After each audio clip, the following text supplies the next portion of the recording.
Good morning, student. Standard 12th English Medium, Subject BA, Lecture number 35, Chapter number 3, Planning. Date 29 जुलाई 2020. ये हमारा 29 जुलाई के लिए जो लेक्चर है वो है. ओके.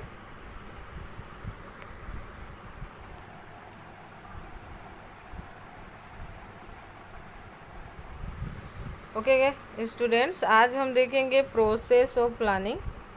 कि प्रोसेस ऑफ प्लानिंग क्या है और ये किस तरह से वर्क करता है. एक बार लेक्चर स्टार्ट करने से पहले, जैसे कि मैंने आपको पहले भी बताया कि प्रोसीजर और जो प्रोसेस है उसके ऑर्डर और सीक्वेंस चेंज नहीं करने होते हैं. जिस तरह से ऑर्डर में होते हैं वही हमें एग्ज़ाम में लिखना रहता है. तो आप ये खास ध्यान रखें कि ऑर्डर चेंज ना करें. Okay.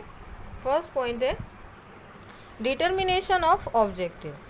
The first step of planning is to setting objective.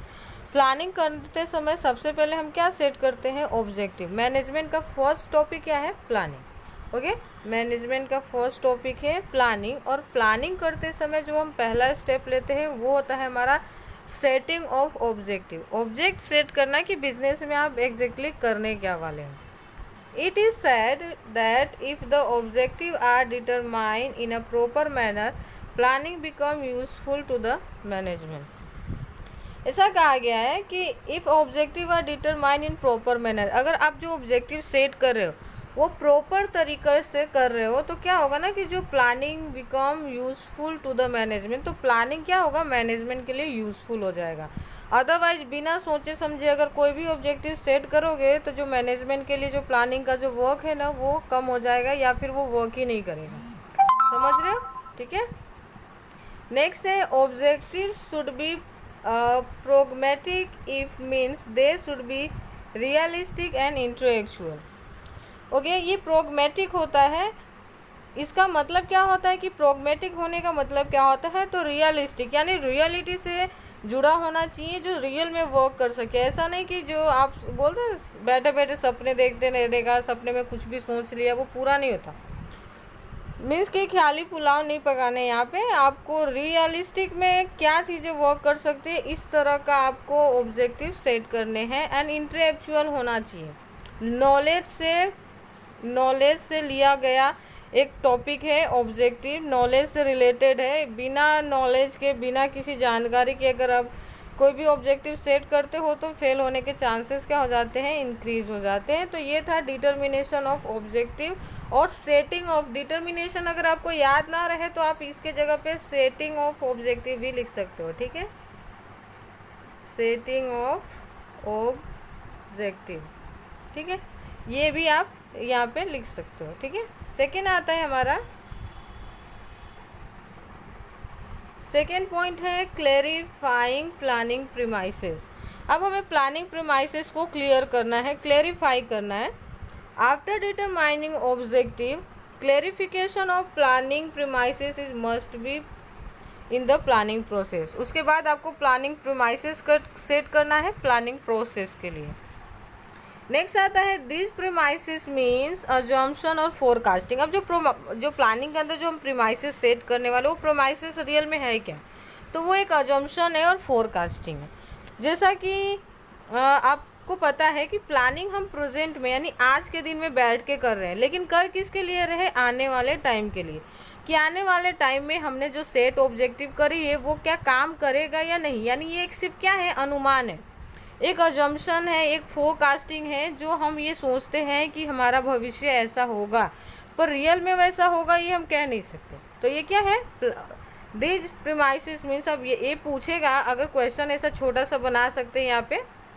अब देख रहे हो कि what is the meaning of planning premises. तो planning premises means assumption and forecasting. तो ये क्वेश्चन ये बन गया. तो आपको ये क्वेश्चंस याद रखने हैं. ठीक है. नेक्स्ट देखते हैं forecasting. Forecasting is made after the consideration of internal and external factor affecting of business unit. अब जब आप अजम्पशन करते हो, जो एक हम अनुमान कल्पना करते हैं कि हमारा फ्यूचर बहुत ही शानदार होगा, हमारे बिजनेस का फ्यूचर बहुत ही अच्छा होगा, हमने जो ऑब्जेक्टिव सेट किए वो रियल में वर्क करेगा. लेकिन जो अजम्पशन है अगर वो बिना किसी सोच विचार के अगर आप करते हो ना तो वो फेल ही होता है. उसके लिए हमें क्या करना है? देखो यहाँ पे कितना इंटरेस्टिंग सा यहाँ लाइन दिया हुआ है. Forecasting is made after. Forecasting आपको कब करना है, अज्यूम चीज़ों को कब करना है, जब आप इंटरनल एंड एक्सटर्नल फैक्टर के बारे में जानते हो।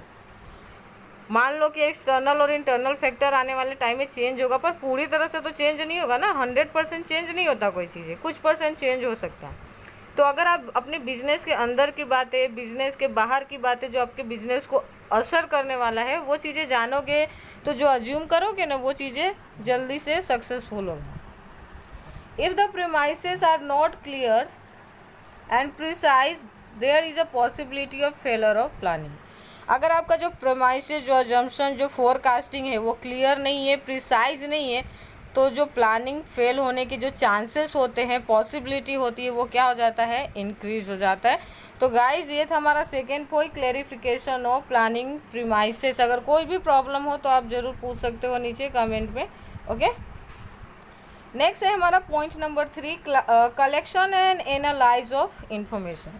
अब प्लानिंग में आपने जो ऑब्जेक्टिव सेट किया, अब उस ऑब्जेक्टिव से रिलेटेड हमें इन्फॉर्मेशन भी तो कलेक्ट करने पड़ेंगे ना, कि हमने घर बैठे ऑब्जेक्टिव तो सेट कर लिया, लेकिन यही नहीं पता है कि ये सक्सेसफुल होगा या नहीं, या इसका मार्केट में किस तरह का अभी डिमांड है, क्या है, जो भी है आपको जानना पड़ेगा उसके लिए। तो आप क्या करोगे, कलेक्शन करोगे इन्फॉर्मेशन को, और उसके बाद उसका एनालाइज करोगे। मैं इसकी उस एक आप कंडीशन पे पहुंचोगे कि इस तरह के इन्फॉर्मेशन से हो क्या सकता है। ठीक है, देखते।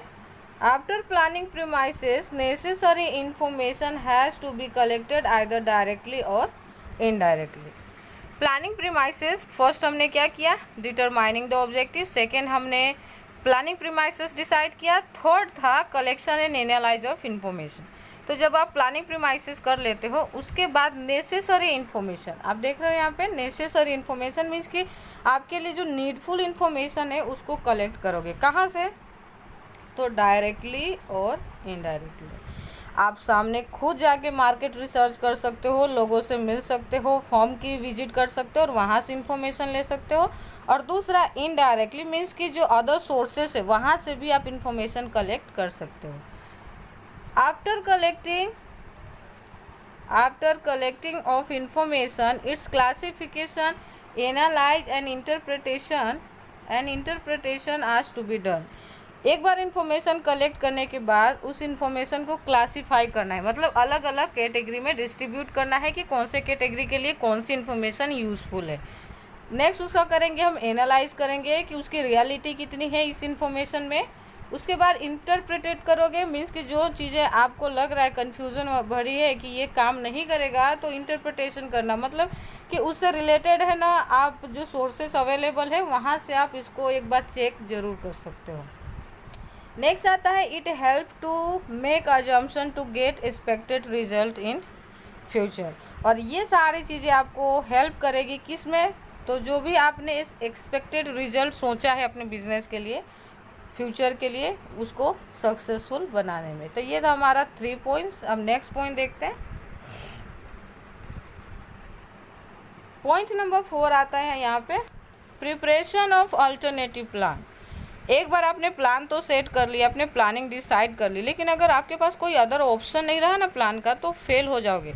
फेल कैसे हो जाओगे, तो वो इसलिए कि हमने तो बहुत सोच समझ के प्लानिंग डिसाइड की थी, लेकिन अचानक से फ्यूचर में बहुत ज़्यादा बदलाव आ गया, और उस बदलाव में हमारा जो आज जो मैंने प्लानिंग करी थी वो काम नहीं कर सकता। तो अगर उसके सामने आपके पास कोई ऑप्शनल प्लान हो, कोई अल्टरनेटिव हो, तो आप क्या कर सकते हो, उसको वहाँ पे अप्लाई कर सकते हो और सक्सेस हो सकते हो।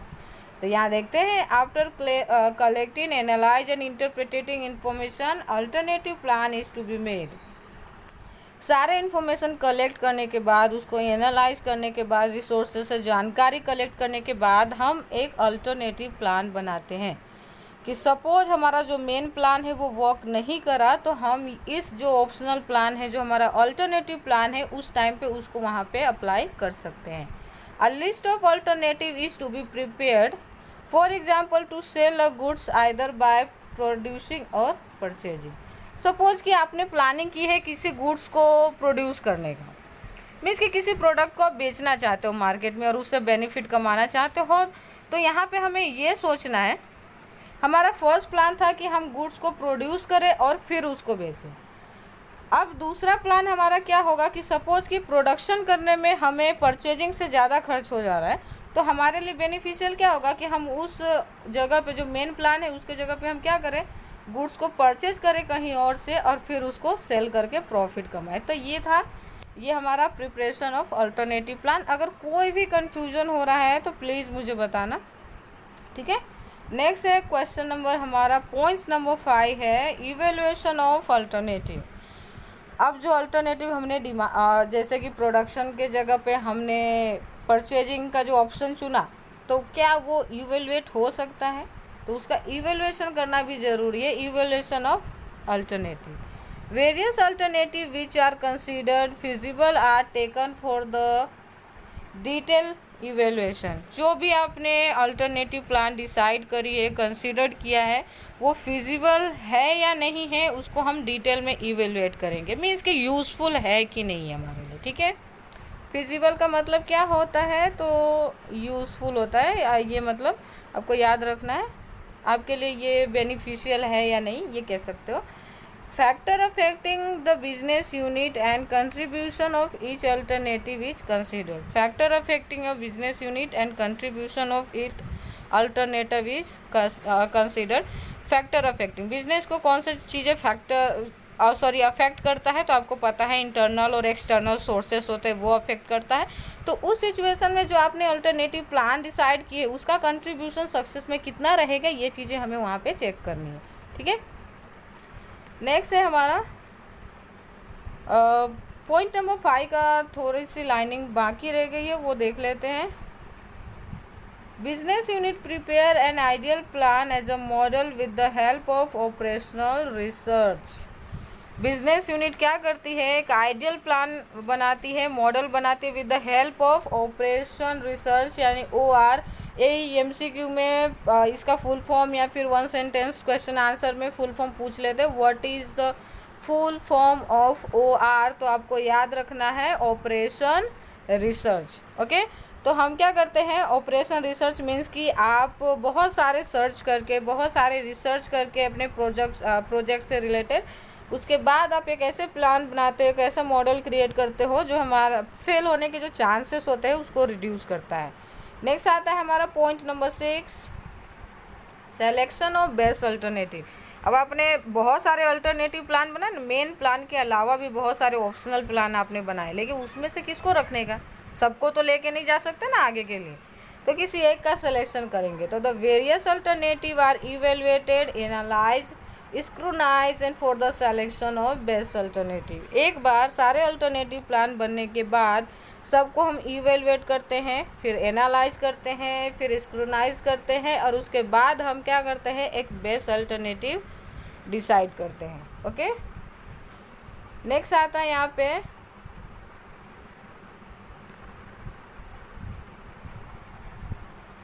पॉइंट नंबर 7 है यहाँ पे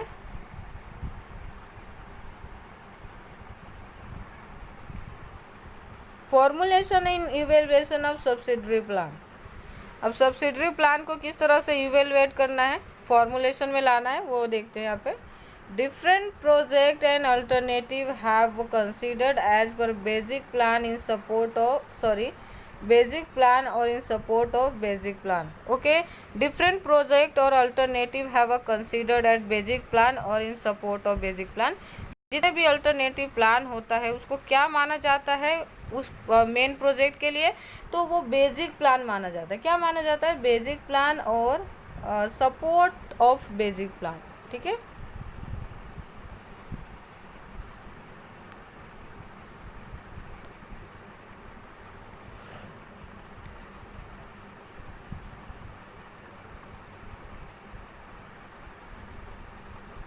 नेक्स्ट आता है यहाँ पे, these plans are known as subsidiary deviation plan, okay. जो मेन प्लान के हेल्प में जो बेसिक प्लान हम अप्लाई करते हैं उसको जनरली क्या कहा जाता है, ये भी क्वेश्चन पूछ सकते हैं।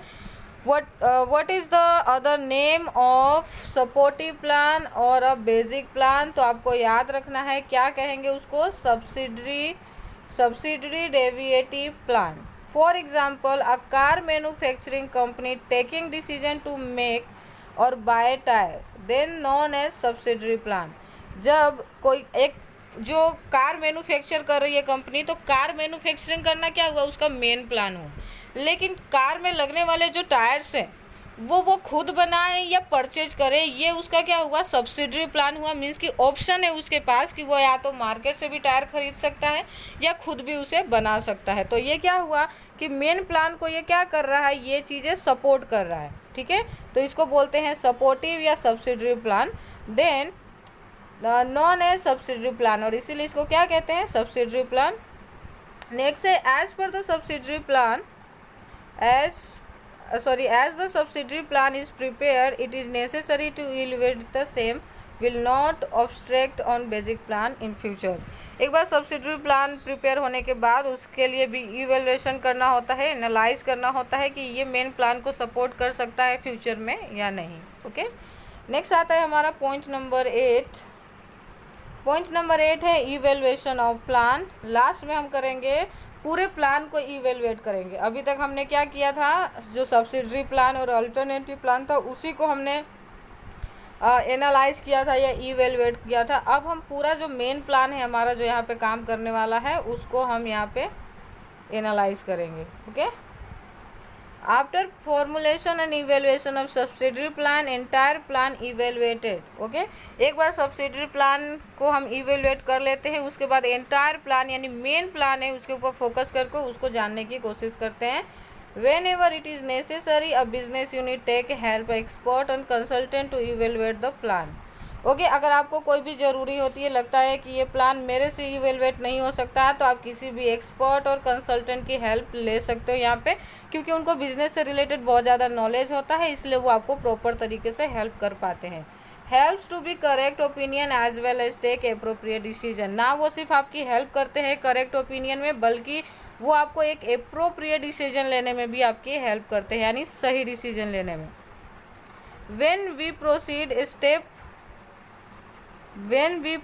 step by step, the principle of look and live is adopted। Okay, जब हम चीज़ों को स्टेप बाय स्टेप करते हैं तो वहाँ पे कौन सा प्रिंसिपल अप्लाई होता है, तो लुक एंड लिव। ये क्वेश्चन बहुत ही इम्पोर्टेंट है, पूछ लिए जाते एग्जाम में कि when look and live principle adopted, तो व्हेन, तो आंसर क्या आएगा इसका, क्वेश्चन क्या बनेगा, when look and live principle adopted. तो आप क्या लिखोगे, when we proceed step by step the principle of look and live adopted. बहुत ही इंपॉर्टेंट क्वेश्चन है। तो आज हमने कुछ क्वेश्चंस देखे थे शॉर्ट, वो आपको याद रखना है, और मेन क्वेश्चन तो था ही process of planning at every stage of evaluation is necessary. और ये सारे जो है स्टेज पे इवेल्युएशन ज़रूरी होता है। तो आज हमारा प्रोसेस यहीं पे फिनिश होता है। आई होप कि आपको समझ में आया होगा। Thank you.